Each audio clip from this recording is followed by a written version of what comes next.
Alright everyone, so we just had one of the most insane chapters of One Piece in history. I feel like the last time a chapter this crazy took place, you could argue was either the mural or Luffy awakening his fruit. This chapter just blew the doors open as to what we can expect the final conflict of One Piece to look like. Imu is very likely the final villain. I don't want to dash the hopes of Blackbeard fans because I personally believe that there is a way that both of those characters can be sort of co-final villains for the final saga, but I do believe that Imu is the one that's going to be going down second. I believe the fight with Blackbeard is going to be more significant, if that helps, in sort of what it personally means for Luffy's story, and I think it will be the more memorable fight at the end of the day, but I do think that Imu is going to be the last domino to fall. I've been back and forth on that for a long period of time, but this chapter seems to seal that in my mind. This chapter also probably gave us the most insight into Imu as a character, in terms of the way that Imu speaks, his mannerisms, the way that he thinks. This is all assuming that Imu is a he. It might turn out that Imu is a woman. We don't know. At the very least, at the moment, he's possessing Gunko, but I'm gonna assume that Imu is a male for the moment.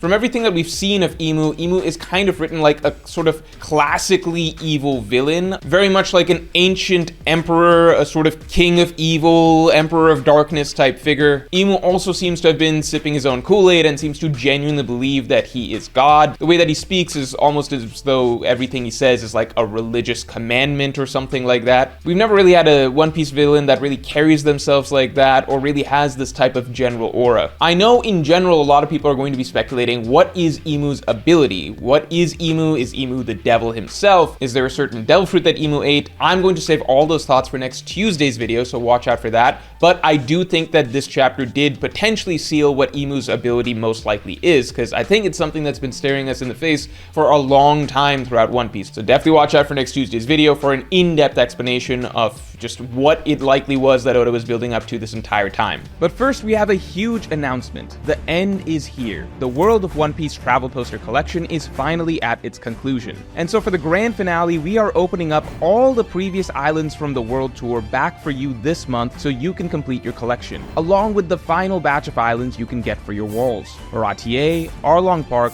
Lobetown, and Windmill Village. And for this grand finale, this month you can even pick any 2 posters you like from the entire collection and get 2 more posters for free. If you're trying to catch up to the entire travel poster collection and there are just too many to choose from, you can even get the complete World of One Piece bundle and pick and choose 15 travel posters to get them at an even bigger discount. With this, the entire story of One Piece is complete. All the major islands we've seen throughout the story are available this month with major discounted bundles, so make sure to get your travel posters today.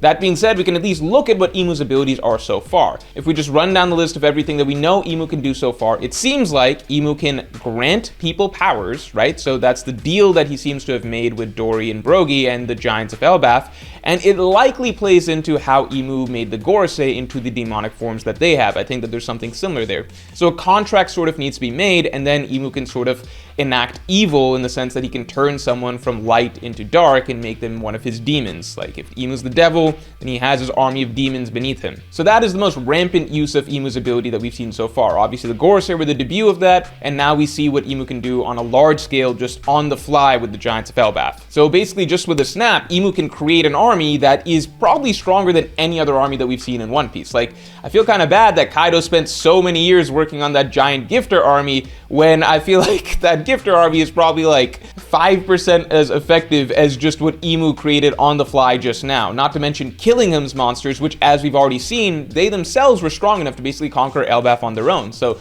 I'd say Killingham alone was able to create an army that was way stronger than all of the gifters combined. You add in Imu's abilities to just turn giants into demons and turn anybody that he wants really into demons, and it suddenly seems like the world government never really needed all the foot soldiers that, you know, the Marines provided. I think that was a nice luxury for them to have so they don't have to take action and go into battle themselves, but now between the pacifistas, Imu's ability to create his own demonic armies, Killingham's ability to create gigantic swarms of monsters, they can kind of, the Celestial Dragons can really go like by themselves against the entire combined forces of the world if they really want, and I feel like it would still be an even match because Imu and Killingham's abilities sort of lend themselves to just being able to create sort of infinite forces. Now, continuing on from the ability to create demons, Imu also seems to have immortality and the ability to give other characters immortality, again through a form of creating contracts. So again, the notion of a deal with the devil seems to be being played up quite a lot here. Now, Imu's immortality is an interesting case because it has been implied multiple times that Imu's immortality seems to be separate from Imu's own abilities. Interestingly, Doflamingo implies that, and then the discussion that the revolutionaries have right after the Reverie raid seems to almost seal in the notion that Oda is trying to hammer in that Imu is the recipient of immortality surgery. So something is a little bit different there, so it's interesting that Imu seems to also be able to grant immortality to his subordinates as well. So it seems that once an ability becomes Imu's, he can also hand that out to other characters. Beyond that, Imu also has his Grimoire. You know, if you're a Black Clover fan, you've seen a lot of these Grimoires. And that's cool because that seems like to be the method as to how Imu uses his black magic abilities. So he can create weapons, which is almost random to me, but he can create like a gun and things like that out of thin air. And then obviously we know the Abyss, right? So the pentagrams that are used that allow characters to travel through the world from point A to point B, just like that. And also the mark, I guess the mark of the devil that Imu grants to his subordinates to allow them to travel through the Abyss. So that is the final sort of unexplained ability of Imu's. Beyond that, Imu also seems to have a crazy amount of Conqueror's Haki, because when Imu debuted in Gunko's body, we kind of had Elbaf just being flooded with Imu's Conqueror's Haki. I imagine it's one of the strongest Conqueror's Hakis in the world, or at least in One Piece history. Maybe second only to Joy Boys, we don't know yet exactly. I really do wonder if Luffy, Zoro, Sanji, and Loki were able to sense that down below in the underworld. I also think it is very clever of Oda to remove Scopper Gaban from this situation right before Imu shows up, because Scopper Gaban likely knows a lot about Imu and the truth about Imu, and would have given away a little bit too much information if Gaban was faced with Imu. Gaban would have given us some exposition that probably puts a few things into place a little bit too early for us. Now, in general, the way that this whole conflict has been playing out is just absolute genius by Oda. It's so many bait and switches. Just when you think you understand what is actually happening or what exactly is going to be the midpoint of Elbaf, like how Oda is going to really crush the protagonist, he keeps raising the stakes over and over again. Because if you remember, the thing that we were told from the beginning of Elbaf that is going to be the big problem is the release of Loki. And so we're building and building towards this idea that, like, don't release Loki, don't release Loki. If you release Loki, then bad things are going to happen. And what's interesting is, right when it's time to release Loki, Oda also has the Gods Knights arrive at Elbaf. And at first it's like, okay, it's just a few Gods Knights, so it's not the biggest deal in the world, and we don't really know these guys, we don't know how strong they are or whatever. The big problem is going to be releasing Loki. And Oda kind of timed things up perfectly to have the chapter where Loki's released. If you remember, that was a very dramatic chapter where Loki started hitting Elbaf with lightning and setting the tree on fire, and it was like, oh my god, what's happening? And at that same time, Oda started debuting the Gods Knights in action, and it was like, oh my god, the Gods Knights, they're able to turn nightmares into reality. So for a brief moment, it seemed like they're gonna have to fight Loki and the Gods Knights at the same time. But then the next chapter, it was revealed that Loki was just bluffing, and it's like, okay, Loki's not gonna be a threat, so maybe this is not gonna be as bad as we think. But then, in the following chapters, it turned out that the Gods Knights are even more of an issue than we realized, because the monsters that they create actually can't be dealt with the entire forces of Elbaf all combined. And on top of that, Gunko by herself is too strong for the majority of the Stride crew to take on combined,